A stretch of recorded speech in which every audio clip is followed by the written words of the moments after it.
Assalamualaikum warahmatullahi wabarakatuh. Selamat datang kembali di channel Avandi Method.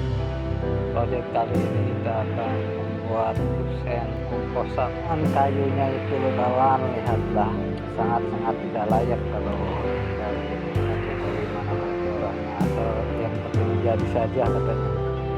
Oke, tidak berlama-lama lagi, kita langsung saja kita potong dulu bagian ini, bagian kepala ini, bagian atas.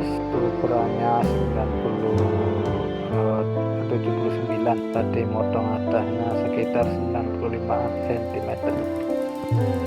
Kita sebagai tukang tidak bisa apa-apa, yang penting ikutin apa maunya konsumen.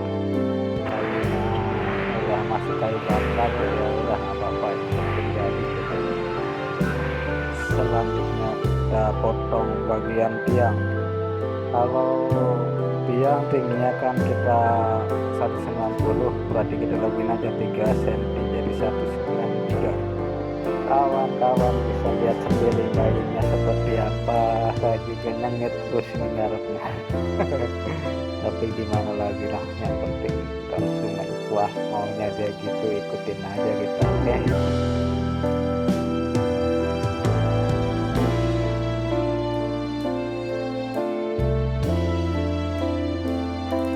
Proses selanjutnya kita menyerut bagian samping dulu, kemudian kita belah. Setelah dirasa lurus, kita ukur buat dibelah dapatnya 11 cm gitu, supaya bisa kebuang yang bagian-bagian yang jeleknya. Proses yang sama kita terapkan ke semua bagiannya, bagian kepala sama tiang satunya itu disuruh dulu sebelah biasanya kalau saya begitu, kemudian baru dibelah. Setelah didapat lebar 11 cm hasil belahan circle, kita lanjut ke penyerutan bagian sisi, bagian yang paling lebar.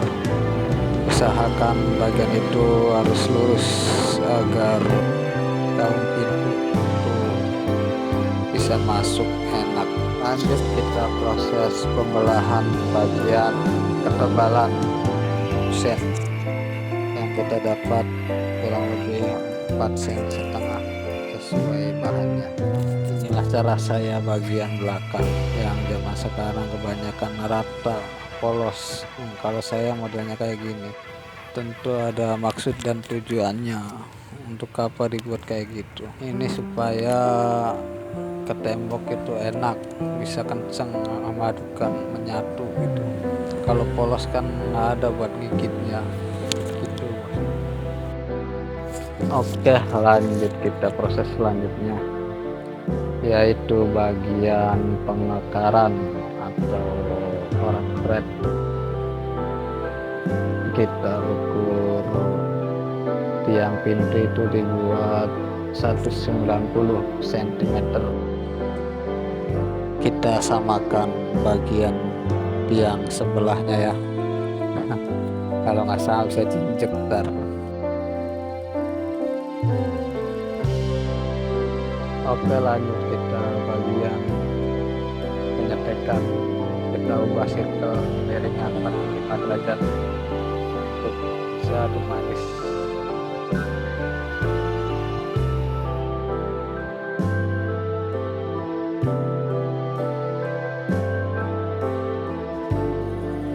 Ini adalah bagian pemekaran tiang di atasan pintu, bagian atas. Ukuran daun pintunya 79 cm. Kita adu manis juga kayak serongan situ. Itu lihatlah kawan, kayunya aduh kayaknya terus ngerjainnya.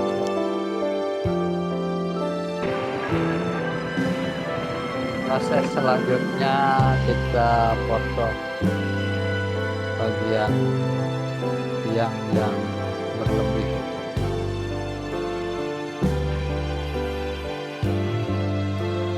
Setelah dipotong kelebihan tiang, kita lanjut proses pemprofilan sudut menggunakan trimmer kecil dengan mata profil cembung 1 cm.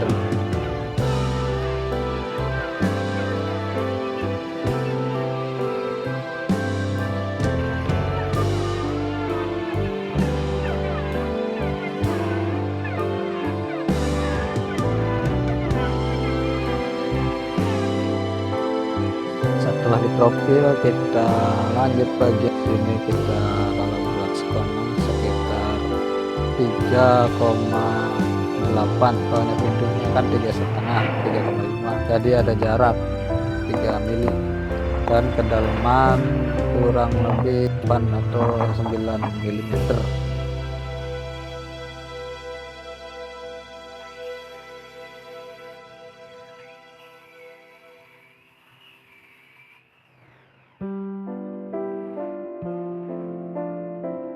Setelah sekonang yang lebar 3,8 sudah, kita lanjut bagian kedalaman 1 cm, lebar 1 cm, kedalaman mengikuti bekas sirkulat pertama.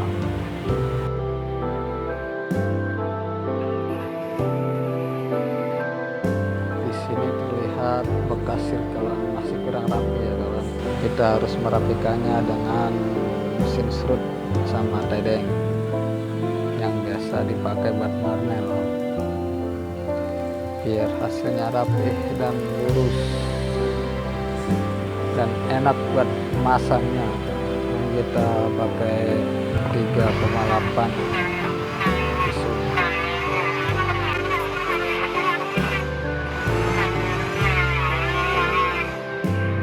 Lanjut ke bagian penyewakan bagian atas atau kepala kusen. Karena kayunya keras, kita harus berkali-kali memakai sikulnya supaya enak dipahatnya.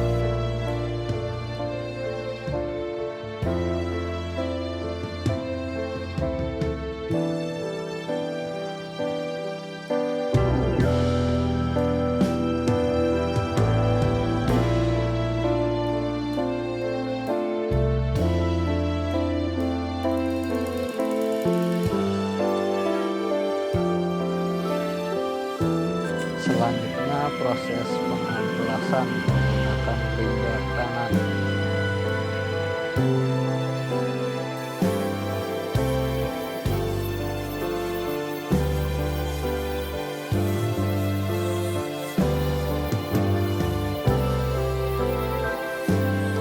Setelah diamplas, kita lanjut pengecalan.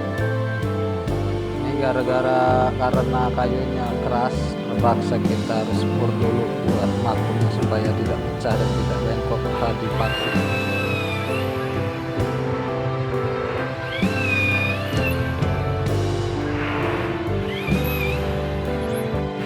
Lanjut proses perakitan pembangunan kepala dan tiang.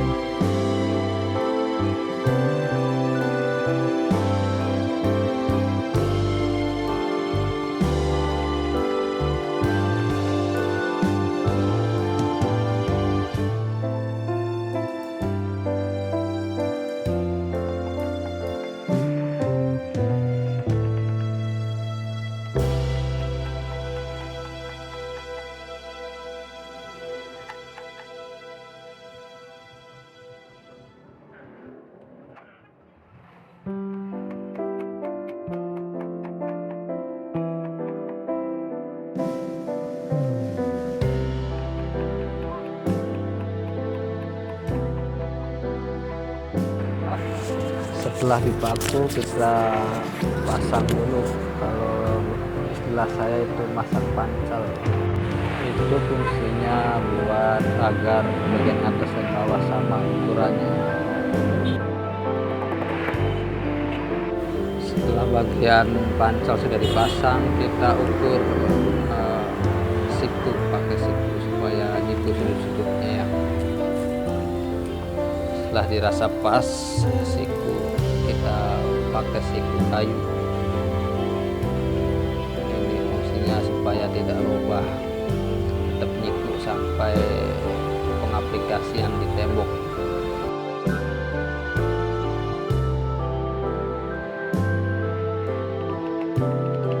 Selanjutnya kita gunakan sikel untuk memotong bagian telinga kusen, kemudian dipahat,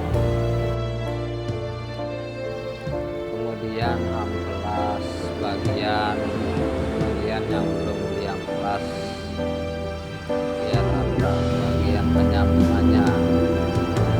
Proses yang sama kita lakukan untuk bagian belakangnya, untuk bagian samping sebelahnya,